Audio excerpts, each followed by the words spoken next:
दोस्तों, आप सभी ने हिटलर के बारे में बहुत सी चीज़ें सुनी होंगी। एडोल्फ हिटलर का जन्म 20 अप्रैल 1889 में हुआ। हिटलर एक जर्मनी के पॉलिटिशियन थे जो 1933 से 1945 तक जर्मनी के डिक्टेटर रहे, तानाशाह रहे। हिटलर नाजी पार्टी के नेता के रूप में सत्ता में आए। अपनी डिक्टेटरशिप के दौरान 1939 में हिटलर ने पोलैंड पर अटैक करके सेकेंड वर्ल्ड वॉर की शुरुआत की। ऐसा कहा जाता है कि हिटलर ने करीब 6 मिलियन जूस की हत्या करी। हिटलर शब्द का प्रयोग अक्सर भारत में एक बहुत ही सख्त शिक्षक या रिश्तेदार के संदर्भ में किया जाता है। अगर कोई भी टीचर या हमें कोई भी रिश्तेदार पसंद नहीं होता है तो हम अक्सर उनको हिटलर के नाम से पुकारते हैं। लेकिन क्या आपको पता है कि हिटलर भारत के बारे में क्या सोचता था? तो चलिए आज इसी के बारे में जानते हैं।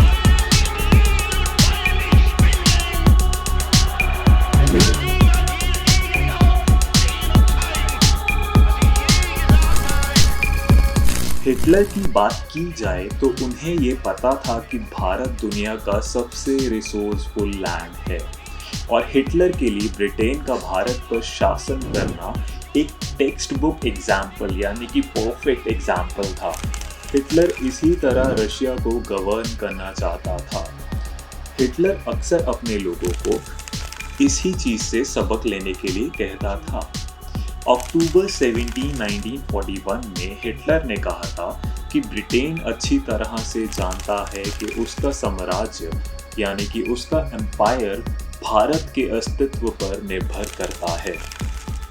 हिटलर जानता था कि इंडिया ब्रिटेन का एक वीक पॉइंट है, एक कमज़ोर पक्ष है और ब्रिटेन का अस्तित्व शायद ही भारत के बिना कुछ है। 1942 में Hitler Indian freedom fighter Subhash Chandra Bose से मिले, जो इंडियन नेशनल आर्मी के लीडर थे। बोस हिटलर की सहायता से इंडिया में रिवोल्ट करना चाहते थे। बोस को ये लगता था कि जर्मनी अपनी सैन्य शक्ति के द्वारा ब्रिटेन को हरा सकता है और इसी के साथ इंडिया भी लिबरेट हो सकता है। उनका प्लान था कि वे घर पर ब्रिटेन का विद्रोह करें और उनकी आर्मी को कमज़ोर करें, जिससे जर्मनी को भी फ़ायदा हो सकता था वर्ल्ड वॉर। हालांकि हिटलर ने इस प्लान को ठुकरा दिया, उन्होंने इस प्लान को ज़्यादा तवज्जो नहीं दी।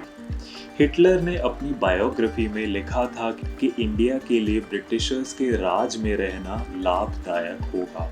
हालांकि जर्मन्स ने सुभाष चंद्र बोस की जापान से निकलने में सहायता की थी। इस ही दौरान 1939 में जब जर्मनी ने चेकोस्लोवाकिया को ऑक्यूपाई किया था, तब महात्मा गांधी ने हिटलर को एक लेटर लिखा, एक पत्र लिखा, जिसमें गांधी जी ने हिटलर को मानवता के लिए वॉर नहीं करने के लिए कहा था। यानी कि हिटलर को गांधी जी ने सुझाव दिए थे कि उनको वॉर नहीं करनी चाहिए, वॉर से कुछ हासिल नहीं होगा। Hitler Indian hockey legend major Dhyanchand के फैन हुआ करते थे। जब जर्मनी इंडिया से 1936 ओलंपिक्स में हारा, तब हिटलर ने मेजर ध्यानचंद से मिलने की इच्छा जाहिर की। उन्होंने मेजर ध्यानचंद को जर्मन आर्मी में एक पोजीशन भी ऑफर की थी, लेकिन मेजर ध्यानचंद ने इसे रिफ्यूज कर दिया।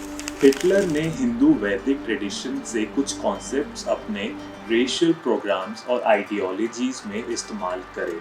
ऐसा कहा जाता है कि हिटलर भारत के कास्ट सिस्टम से काफ़ी प्रभावित था। हिटलर का ऐसा मानना था कि नॉर्डिक रेस के लोग आर्यन रेस के प्योर डिसेंडेंट्स हैं, यानी कि नॉर्डिक जाति के लोग आर्यन जाति के एकमात्र नस्लीय वंशज हैं और उनके पास दुनिया पर शासन करने की और ज्यूज लोगों को खत्म करने का अधिकार है। ये एक विडंबना ही है कि the diary of a young girl Anne Frank और हिटलर की आत्मकथा एक ही लाइब्रेरी में महात्मा गांधी के साथ पेज शेयर करती है। एक ऐसा व्यक्ति जिसने दुनिया में इतना वायलेंस किया, इतनी हिंसा करी, और एक ऐसे व्यक्ति जिन्होंने इंडिया को फ्रीडम दिलाने में इतना स्ट्रगल किया। आज उन दोनों की किताबें एक ही जगह रखी जाती हैं।